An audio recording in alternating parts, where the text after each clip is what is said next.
The universe had a beginning. You cannot get something from nothing. Therefore, a creator God must have brought the universe into existence. Join me, a scientist and atheist, as I read God, the Science, the Evidence. In each chapter of the book, the authors present what they suggest is scientific evidence for the existence of a creator God. In the first chapter is all about thermodynamics, which I was quite happy about, and I enjoyed the sweeping history of the field and the important scientists and thinkers that were involved in its inception and development. Ultimately, though, the philosophical point is as follows. Because the second law of thermodynamics tells us that disorder increases over time, and it was more ordered in the past, and ultimately we now know that the universe started as a highly ordered singularity, dense area of high energy, which then expanded to create the universe we know today.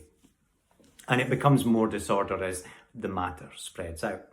In many, many billions of years into the future, the universe will eventually reach heat death, when all of the energy is so dispersed throughout the universe that no meaningful structures like stars and planets and life can ever exist. One of the key arguments that the authors are making here as well is that when these discoveries were being made in science, it did not go down well with the scientific community, who were highly resistant to these ideas. And they say that materialists, people that just believe in the material universe and nothing outside of that, couldn't handle these discoveries. I remember watching an interview with the physicist Professor Brian Cox, and he described it quite beautifully. Because the universe starts in this highly ordered state, he describes life and the capacity to create meaning in life as being the thing that arises as the universe unravels from an ordered state to a disordered state. And the other key argument is that because there's a finite amount of energy at the beginning of the universe which dissipates over time, the authors say that this is evidence that the universe cannot be infinite.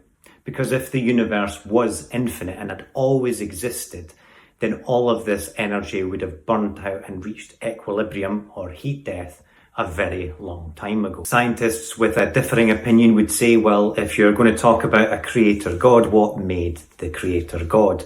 And aren't you invoking something more complex than the thing that you're trying to explain?